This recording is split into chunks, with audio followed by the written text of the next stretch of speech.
Hello, party time, Leeds United fans. Here we are, the West Yorkshire Football Show. We are live just a few hours after it was confirmed that Leeds United are back in the Premier League. And what a day! What a day! Myself and Jason, we've just got back basically from Ellen Road. We popped down there after the game, after Sheffield United's result, and soaked up the atmosphere. There's a little video on the channel if you want to go and check it out. Just kind of me milling about and picking up the vibe. Jason, we're back in the Premier League, mate. There we go. Are, mate. And fully deserved. And what a way to do it in absolute, I'm going to drop an F-bomb, fucking style. Mate, we absolutely did it in style today. We were brilliant on the pitch. The players knew. The players knew that Sheffield United didn't have it in the tank today. You know, a lot of us said it. It weren't hard to call that. They had an almighty job on their hands, and it felt like we could get the plans in place today as long as we did our job. And my word, did we do our job?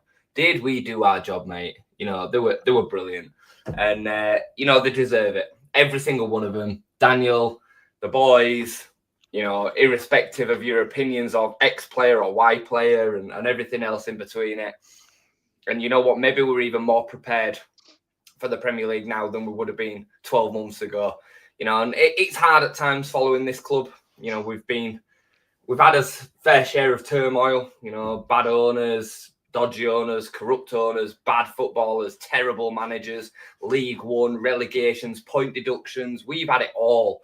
And, you know, to have a little bit of just success, just a little bit of sweet is nice. It's really, really nice. And it's deserved. Like I say, we've gone through the mill. And yeah, mate, I'm absolutely buzzing. And I'm so happy that I've managed to enjoy this season.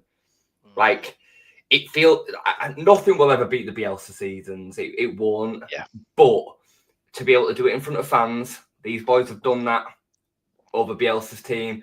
You know, they've finished on more points already with 2 games to go than that Bielsa's team. This team are a special championship team. And, you know, to deal with that pressure and, you know, to be able to go out and do what they did today, mate, I don't know what to say. I don't know how to put it all together, but I'm buzzing. I was in a pub in Holbeck, not far away from the ground, when Burnley and Sheffield United were playing. You knew, you could sense it. You could, everybody that was in there was maybe 300 people in this room. It was crazy. They all knew. We all knew, even when Sheffield United equalised, it weren't panic. Like, we knew. And we all knew that we were going to be walking to Ellen Road in an hour to kind of celebrate with the boys. I'm buzzing, mate. I don't know. You say something.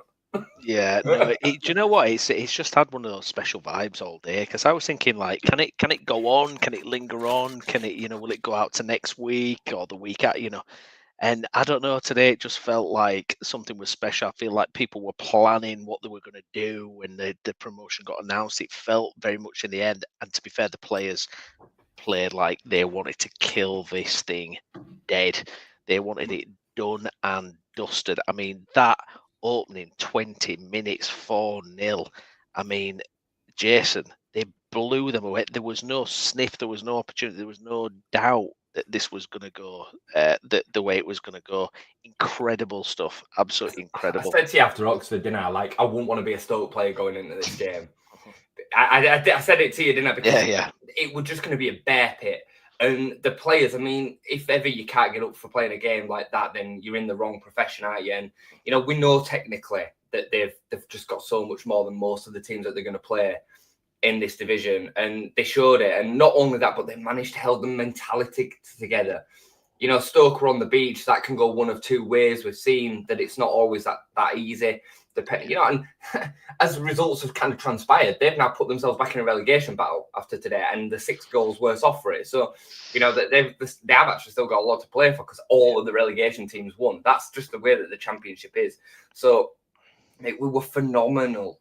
We were absolutely phenomenal. And we saw the absolute best of the predator in front of goal, that is Joel Perreault. And my word, did that guy have a good game. I mean, the little pirouette that he did on the edge of the box in the second half, the first, the finish, the sweep into the bottom corner. The second was my favourite, the right-footed finish into the bottom corner, just taking the piss. Jayden Bogle, Jaden Bogle turned into Cafu today. Ah. Players were just everywhere. Like, they were just at it. And I'm just so proud of them. They deserve it because, as a fan base, we are not an easy fan base to play for. We're not.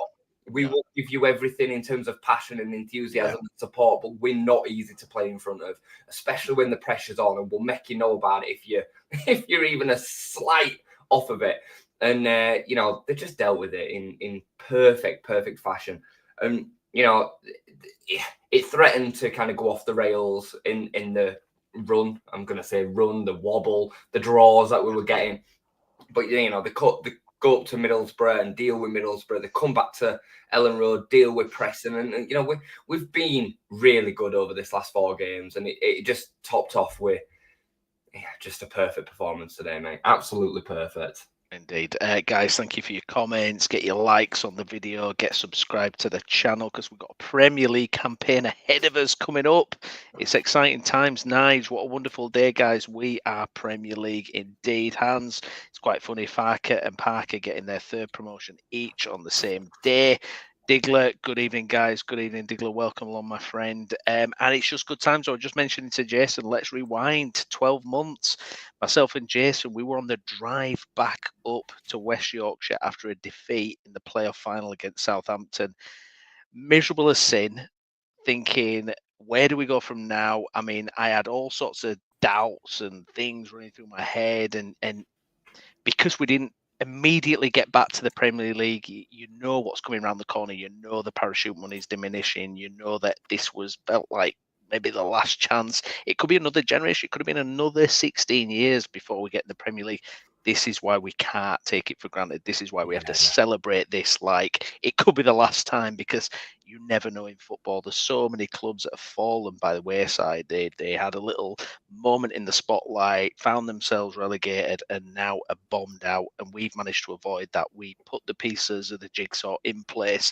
We've managed to get ourselves back in the Premier League. Jason, you made a really good point, which I agree with wholeheartedly, is it's better to go up and be relegated than staying in the Championship, because you're getting £100 million of TV money put in your back pocket. You're getting parachute money. You're just securing yourself, even if you might yo-yo a bit. But look, I don't think we're going to yo-yo. I don't think we're going to yo-yo. We'll get there, Brandon. We'll get there. We'll get there. I don't want to get ahead, but come on, man. Come on. You're right though. Like that comment that I made was the other night when Downsy was trying to throw cold water on it like he always does, because he's a bit bitter and it's a Town fan and all the rest of it. But he was making the point that, you're going to get shit on next year, or you're going to get relegated or whatever. And you know what? That might be the case, but I'd rather get promoted and then get relegated in 12 months and miss out on promotion altogether, because what it then will do is allow us to go again, and hopefully when we then get promoted again, we can stay up. I don't think we'll be a yo-yo team either, but I think we've got a whole almighty task on his hands for next season. And you make this point about teams that can be in the Premier League and then get, chewed up and kind of lose away. We came up against one today. Stoke have now been in the Championship for 7 years after being quite a consolidated Premier League side, really. Yeah. And not one of them 7 years, Browney, have they finished in the top half of the Championship. They're finishing the bottom half every year for the last 7 years. That is mental.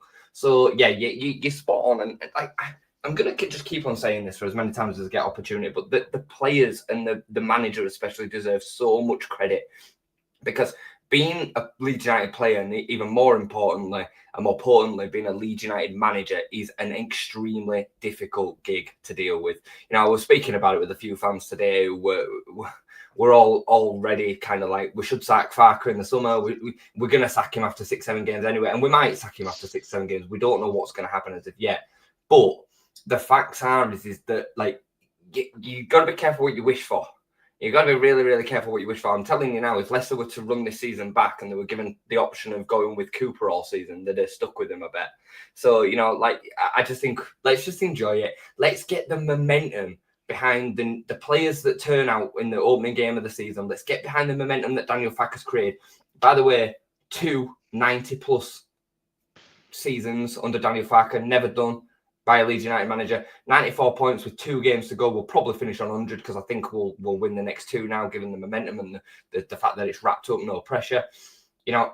he's already finished on more points than Bielsa did. And I know we can get into that.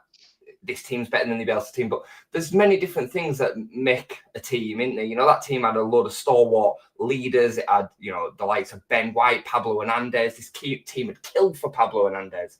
You know, it had Patrick Bamford scoring 17 goals. You know, it had a lot to it as well, didn't it? Jack Harrison, who's gone on to play Premier League football for the last 3-4 years now. Like, it had some qualities, didn't it? It had a lot of qualities. Calvin Phillips, England International, England Player of the Year, and all the rest of it. So, like, I don't want to make this a back and forth, but I'm just trying to make sure that we understand what Daniel Farke has achieved.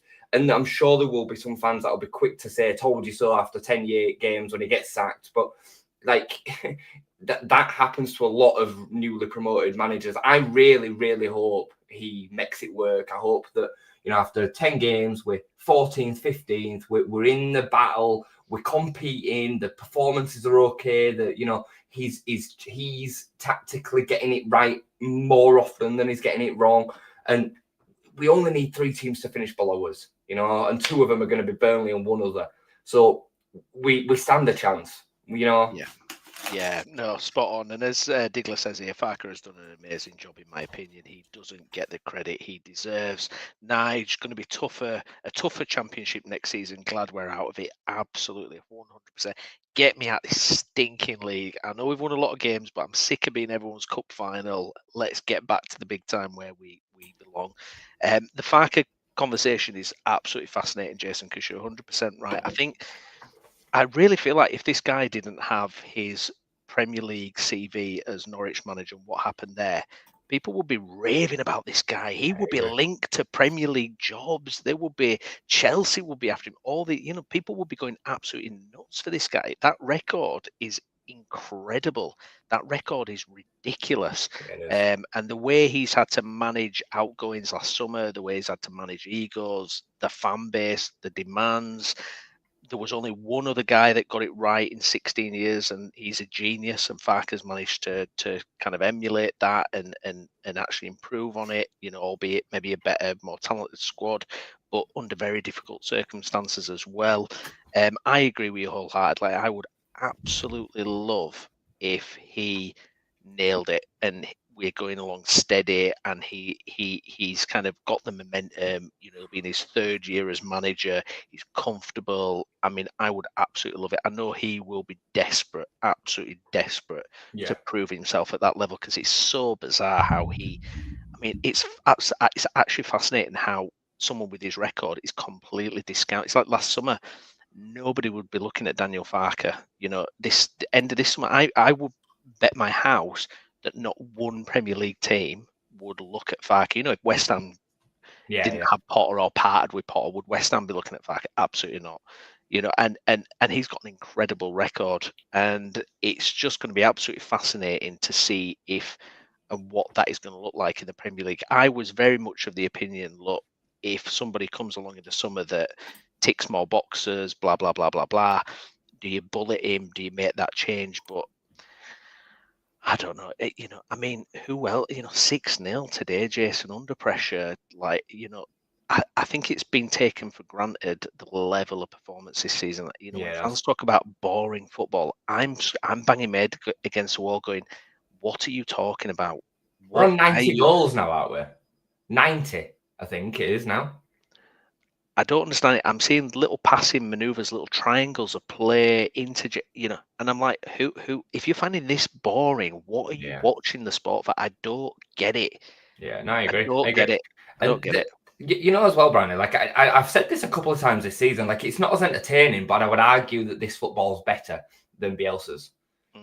I'm not saying I enjoy it as much. I'm not saying it's as fun to watch, but I'm talking in terms of the actual product, in terms of being designed to win football games. This is actually better. Like, we are defensively better. We are, you know, able to manage games better. We've got more energy for longer. You know, we score more goals. Like, that's a fact. All of them things are facts. So, like, you cannot argue with what is brought. Now, it's whether it transmits to Premier League football, and let's worry about that next year in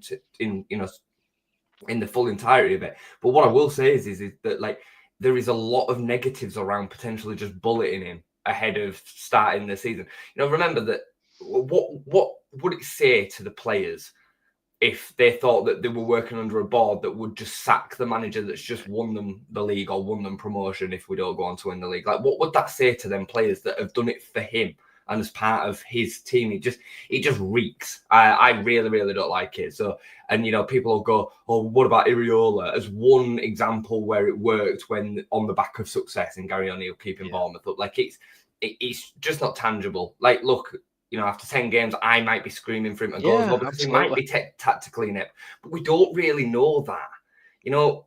Bielsa, again, we can hark back to him. We didn't know whether Bielsa would be tactically able to deal with the Premier League. And we could argue in the second season, it wasn't. Some would. I don't think that's the case. I think we was let down by the club, but some would argue that. So I just think we have to get fully behind him and really, really try and ride the crest of the momentum. One of the big things that's going to keep us up will be that momentum. It'll be partly that and a whole load of, needing quality within the recruitment. They'll be the two things that do it, and the fan base can make that swing either way. Like Ellen Road can be an absolute fortress for us with a team that's a little bit lacking in quality if we get right behind what they're going to bring next season. I'm excited for it, man. I am. Yeah, I'm buzzing. I'm absolutely buzzing. I mean, this is where we wanted to be. This was the aim at the start of the season. Yeah, bring it on. I can't understand. Sorry, just before you go. I can't understand now after 44 games anybody that would be negative towards anything with Farke. You can maybe say like he makes a wrong substitution or he should have brought Melier out sooner. There's a couple of bits here and there, but in terms of then, analysing him as a full package, look at what he's brought. We literally could have won every game this season, Browney. Yeah. Like, I can think of maybe Blackburn away. Yeah. Really. Where, all right, fair enough. We probably deserve to lose that game. Away. Maybe West Brom away, we still drew 0-0. What the point I'm making is in the losses, I think we've lost 4 games and all of them have been 1-0. That straight away tells you a lot about the side that you're dealing with. Look at some of the points that we've thrown away in the draws because of X, Y, and Z. We have been sensational this year. Yeah. And a couple of times where the players have all clicked it together with the tactics and the right momentum, the right commitment. They've absolutely walloped teams at times. We've seen a 7-0 and a 6-0 at Ellen Road this year. Extremely, spoiled, really, I would say. I'm just going to let you bring that comment up because I've been drinking a bit tonight and I need a wee. Yeah, go for it, mate. Go for it. Jason's floodgates have opened, clearly. Digler, Farke's style of football is Premier League style, in my opinion. He just needs some new, better players. Hope the 49ers back him. That's the question. That's the question, isn't it, really? What the 49ers going to do. We know that there's some movement in the boardroom. Angus Kinnear's going out. Nick Hammond might follow him. Myself and Jason talked a little bit about this before, but what is the recruitment plan? It's going to be absolutely fascinating, but it's exciting, isn't it? We know that, we're now signing for the Premier League, so hopefully we're going to see some exciting transfers happening. Hopefully there's going to be a decent sized budget there, and hopefully we can give Farke the tools to make this work. Gavin, evening guys, what a win indeed. Gavin, welcome along, my friend. Absolutely fantastic. Would we go for Cooper in goal? Maybe, possibly. I mean, that's going to be one position where, all eyes are going to be focused on it. We know Meslier is done for me. He's got to go. I don't know, if there's going to be any suitors or whatnot, but I think, his time is definitely up at the club. And Mowbray sacked tonight. Really, Tony Mowbray sacked tonight. I'd not even caught on to that. But yeah, it's going to be absolutely fascinating. I think let's talk a little bit about the star boy today, though, Joe Peru. I mean, we've just got to say, four goals. I mean, he's kind of been threatening this, hasn't he? He went on this dry run, Jason, where he didn't get a goal, and we had the game at QPR where he kind of, he was just you wondered how he didn't score. I mean, today it was like a masterclass of finishing, wasn't it? It was just every type of goal, and I mean, it's just nuts, isn't it? And I've argued, can this guy step up to the Premier League? And a couple of people I was chatting with this evening watching the game with, we were saying, what do we think with this guy? Sometimes he looks like he might get up to the level, but I don't know. I mean, when he's like in that form, Jason, that confidence, you just think, let's see. If you feed him, mate, he's going to score Yeah. more often than not. I mean, the variation of the goals today were just beautiful. The first sweeping finish, first time, probably the only player in the team that would do that with that kind of aplomb and composure. The second is my favourite. He just right foot just curl. It was just taking the piss, wasn't it? He just curls it right into the bottom corner, nowhere near the keeper. Like the keeper stands no chance. The third I like a lot as well because again, it's the only place he can put it to make sure it doesn't kind of get blocked.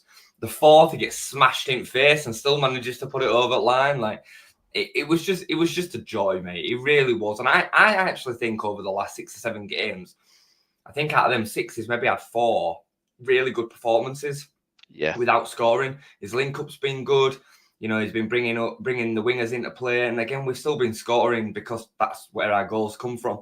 I think every goal and assist that Joe Perotto kind of gets, sorry, a bit of food stuff, is almost like a bit of a bonus. Like I said, we have so many goals from all over the pitch.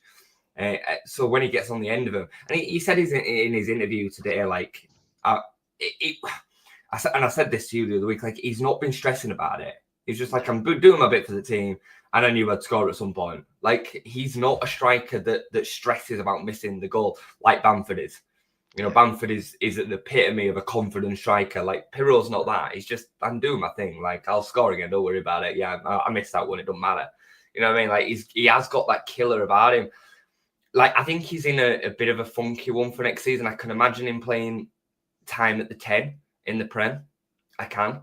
Because I think you'd want him on the end of certain things, but you wouldn't want him to be the out-and-out 9 all the time that maybe needs to be a bit more mobile.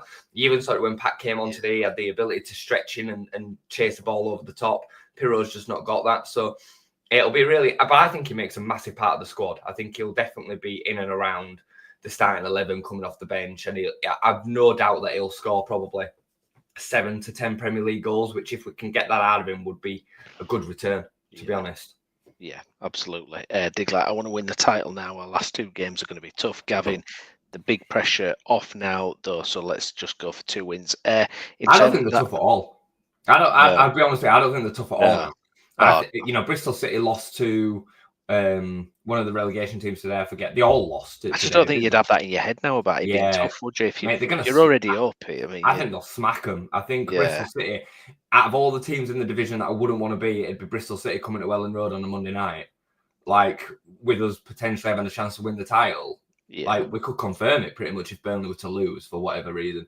And then Plymouth, I mean, you know, poor buggers they've got Leeds United coming. I mean, they're probably going to be down by then. I think, given the form of some of them teams at the bottom, I think Plymouth will probably be down by then. But if they're not, I won't want Leeds coming out of Ellen Road to deal with that on the last game of the season. So I'm not even worried about it. I mean, they've got nothing to be concerned about at all. They've done what they needed to do. Go and now win the championship. I'd love to win it on goal difference. Both of us on 100 points, and we win it on GD. I'd love that. It'd be brilliant, that, wouldn't it? That'd just be testament, wouldn't it, to how we've played and how Burnley have approached things. And look, it's worked for them. They've done a brilliant job. Scott Parker, you know, he's probably done better than we thought, you know, they would definitely have to. But, you know, I think it's testament to just how good we've been this season. And it, you know what, it'd be deserved. It really would be deserved, you know, because I mean that goal difference has been absolutely nuts for ages, hasn't it? It's been plus 50 and above for months. It's just absolutely ridiculous. Let's see what else is going on then. Digler, Plymouth fighting for their lives. Bristol City want to confirm the playoffs, but yeah, we should be able to do it. Did you see the results at the bottom today, Brownie? No, do you know what? I've not looked at anything, so no. This is from the bottom up. I'm not going to tell you the scores, but I'm just going to read them out. So from the bottom up, Plymouth won, who were bottom. Cardiff drew. They were the only team that didn't win. Luton won. Derby won. Hull won. And then I think Oxford played one of the teams that were also down there. Wow. And drew. Oxford drew with Cardiff. So there wasn't a single loser in the bottom, like 7 or whatever. They all won. And not only that, but they all beat or played teams that were in and around the top 6. So Borough lost, Coventry lost, Bristol City lost. They were the 5th, 6th, and 7th all lost to relegation candidate teams. That's just the championship, isn't it? Crazy division. That is absolutely mental. Yeah, I'm just having a little look at league table now. I mean, that is going to be fascinating, isn't it? Because it's still, I mean, Cardiff you would suspect are gone, but they could still. I mean, yeah, it's absolutely mental. Like you say, Stoke have been dragged right into it now, haven't they? they've definitely been dragged right into it. But it's going to be fascinating those final couple of match days. Cardiff sacked the manager before the game today. Aaron Ramsey were their manager today. Yeah. I think they're gone though. Cardiff, Yeah. even though Plymouth are on the same points, I think Cardiff are done. Yeah. They're awful. They're really, really awful. I think Plymouth, for some reason, just have this real weird outside chance. But then they'd have to beat us, and I just said that we're going to smack them. So maybe I'm talking crap. Yeah. But I think it'll probably be them two, and then one of the other, probably three. I think it's Luton, Derby, and Hull. But did you see Gallart scored 2 penalties for Hull today? I know. Yeah, they won 2-1, and Gallart scored them both. Go on, Joffy, lad. Yeah, go on, Joffy. What do you make of all that? Is it fun for you, the fact that, this time 12 months ago we had Leicester fans, Ipswich fans in particular, really rubbing the salt? You even had like players singing Leeds are falling apart. You had all these things, and for me it just smacks of Derby. When Derby knocked us out in the playoff semi-final, and 12 months later they're giving us a guard of honour, including Wayne Rooney, as Leeds United march onto the pitch as champions. It's like this shit comes back and bites you in the arse. Do you know what I mean? And I love it. Yeah, I absolutely love it. I was thinking the other day when Luton beat Derby, Caden Jackson were playing for Derby, and it was just nice. Like, you're in a relegation battle, scrapping around, probably going to be playing League One football next season, and Leeds are about to replace the team that you were bombed out of at the end of last season. So, yeah, it is sweet. And I mean, we've got to be careful not to gloat too much, because it could well be us in 12 months. It could back. Yeah, exactly. It could. I don't think we'll do as bad as what them three have done, and they have all done terrible. People say Ipswich have been respectable. I don't think they have. I don't think it's their fault. I think they've got a League One team, and I don't think you'll see a Luton from them, but I think you'll see them finish mid-table next season. I don't think Ipswich will be anywhere near, because I think Kieran McKenna will be gone. The X factor will worn off. The momentum will disappear, and I think you'll see an Ipswich fall kind of back into line. Yeah, I could see that, actually. Yeah, because I still don't think they're going to be that great, and the good players that they have got are going to leave. Your Delaps and whatnot. Leif Davis might leave, and a couple of others. So yeah, it is sweet. It's definitely sweet. I love it. I absolutely love it, because I think it's that thing as well. Is and I heard, I can't remember who it was. One of the pundits was saying, like, it's almost like they've been able to hide behind this thing of, well, the gap between the Championship and the Premier League. Make no mistake about it, these teams have not even given it a good go. Yeah. You can talk about quality differences on all this. I'm sorry, but Southampton and Leicester were in the Premier League for year after year after year. It shouldn't have been that alien to them how difficult it was in the Premier League. I mean, their experience, to be so pathetic and relegated so early, like, they have not even made a good fist of it in any way, shape or form. And I think it's very easy. Yeah, of course, it's difficult making that jump, and I probably have more sympathy with Ipswich on that front, because they were double promotion and still had League One players, for God's sake. But this idea that it's just you've been in the, Leicester were in the Championship for one season, Southampton were in the Championship for one season. Yeah. Like, they have made no attempt. That they've been absolutely pathetic. I mean, Leicester had Steve Cooper, and they were actually in a reasonable position before they sacked him. And they got in Ruud van Nistelrooy, and look at the state of that. It's like decisions, recruitment, these things factor in as well. It's not just, and I think the thing with Ipswich as well is, like, we probably thought, I thought Luton made a better fist of it the year before than Ipswich this year. Ipswich have been gone a while, and I think if you look at performances and things, it's been naive, a lot of it's just been very naive. So if we can come into it and just be a bit smarter with what we're doing, and like you say, if you have that momentum of you believe in your manager, he's been there a couple of years. Leicester had to get a replacement for Maresca. That was never going to be easy. They end up with an ex-Nottingham Forest manager, which is not great if you're a Leicester manager. Southampton, they go through managers like nobody's business. If we manage this well, hopefully this idea that, because you've been in Championship going up to Premier League, it's impossible. Hopefully we'll be able to disprove that. Yeah, I think Leicester have made a particularly disappointing fist of it, given the fact that they actually carried so much will at the end of last season. They were good, weren't they? Let's be fair. In the Championship, they had that blip, but they were a good side. Maybe they'd have made a different, better fist of it if Maresca had stayed. I'm not sure. He's gone on and done an all right job at Chelsea. He's done better at Chelsea than I expected him to do. But I think, given the fact that they still had quite a lot of Premier League players within that side, I really thought that they would at least be competitive, and they've been nothing short of embarrassing. Now, I know Southampton have obviously been worse, but I think that they're actually genuinely really poor. I think they've just got a really, really poor side. And they obviously had this situation with Russell Martin. Russell Martin had a style that was never going to work with the players that he had at that level. And then they just went down a bizarre route, didn't they? So, yeah, they just give themselves no chance. And both of them have had awful recruitment. I mean, Leicester have had basically none. I can't even think of a Leicester signing off the top of my head. I'll be honest with you, I've been a little bit I've neglected the Premier League a little bit this season. Yeah. I've been very, very focused on the Championship, so I'm not like a Prem know-it-all at the moment, which I usually would be. Like, I'd watch Match of the Day every single night. It was, every Saturday night. I barely even watched it this year. I watched the odd game when I just want to consume some football more than anything. But they just strike me as, like you say, not even really giving it a go. And I think Ipswich have, but I think Ipswich had so much ground to make up, given how poor they were. They were still using players like Clark at right back, and who else left? Sam Morse is awful in it. Ali Hamadi, who played for Stoke today up front, he was still part of the squad at the beginning of the season. The goalkeeper's been terrible as well. That were a terrible recruitment choice. Really bad. I don't like him. I didn't like him at Burnley. He's not proven any different this season. But they had a more difficult task to kind of go at, because who wants to join Ipswich? No disrespect to Ipswich, but if you've got a Premier League offer on the table and it's Ipswich or another, you're probably going to go to another. So, it is a difficult task for them. I hope they kind of bounce back to a point, because I actually quite like them. They're an old stalwart club, aren't they? I think of the old, around 1999, 2000 Premier League, and I think of Ipswich as being a part of that, similar to Charlton.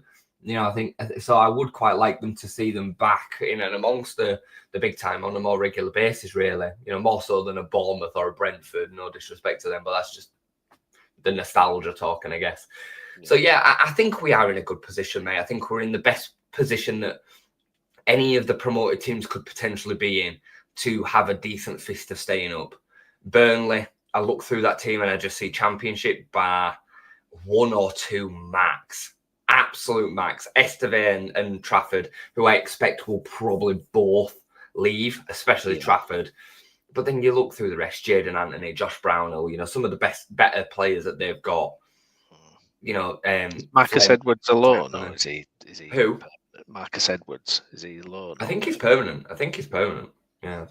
Marcus Edwards, would probably say will transition to the Premier League particularly well. But when I've seen him over the last 4 or 5 games, he's not been great, and he's been hooked. No. So, who knows? Who knows? I'd rather have the 2 starting wingers that we've got, if I'm honest, Dan James and Manor Solomon. I'd rather have both of them. So, I think, we can get into maybe talking about the intricacies of this squad. I saw Tom's comment a little bit further earlier. An amazing day, but let's look ahead to the summer. No, let's not look ahead to the summer. Let's enjoy this now, because it's here. And next season's going to be tough, So hopefully it won't be too tough, but it's going to be tough. So we're not gonna be only losing 1 game at home all season. I can tell you that now. No, so exactly. God. I'm happy to have a brief discussion about the players that potentially can step up and everything, but I don't want to get too hung up on it, because I actually want to enjoy it. Exactly, absolutely. Enzio, great day.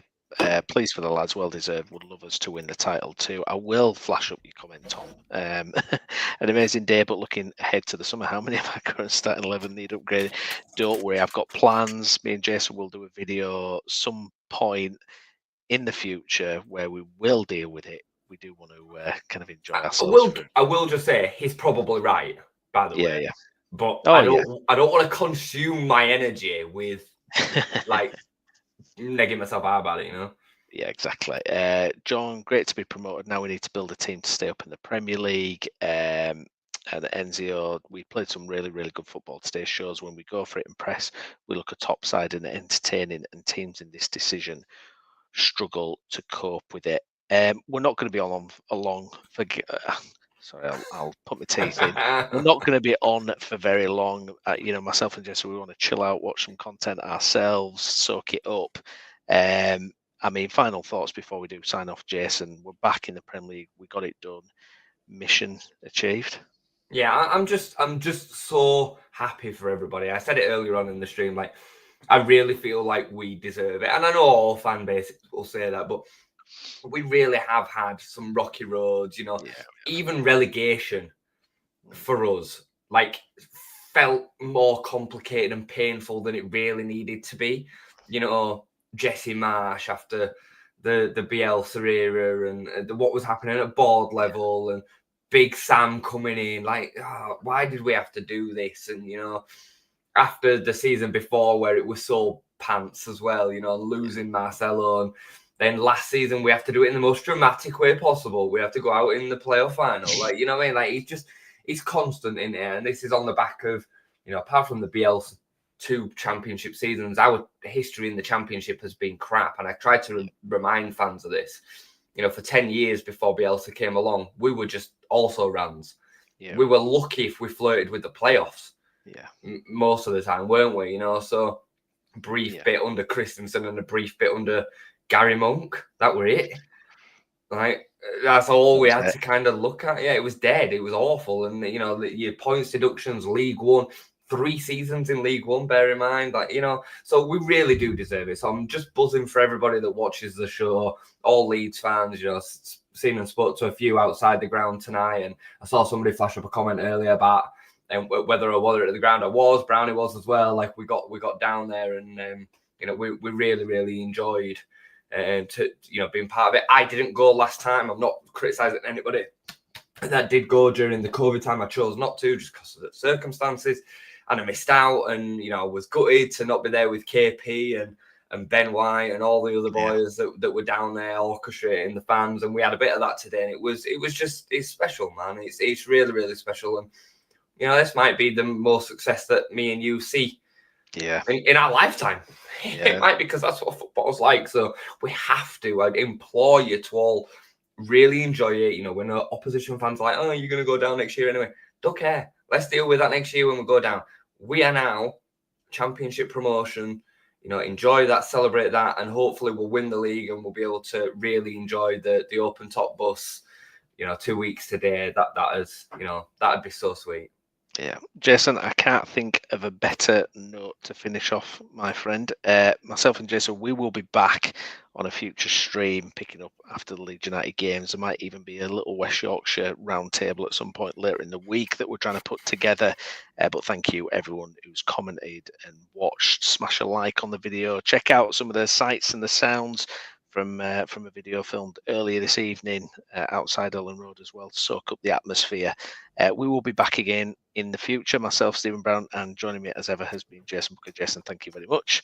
Thank you, mate. We will enjoy it, Leeds fans. We have done it. We have done it back in the Premier League. Thank you very much for watching. Take care, and we'll see you again soon. Bye-bye.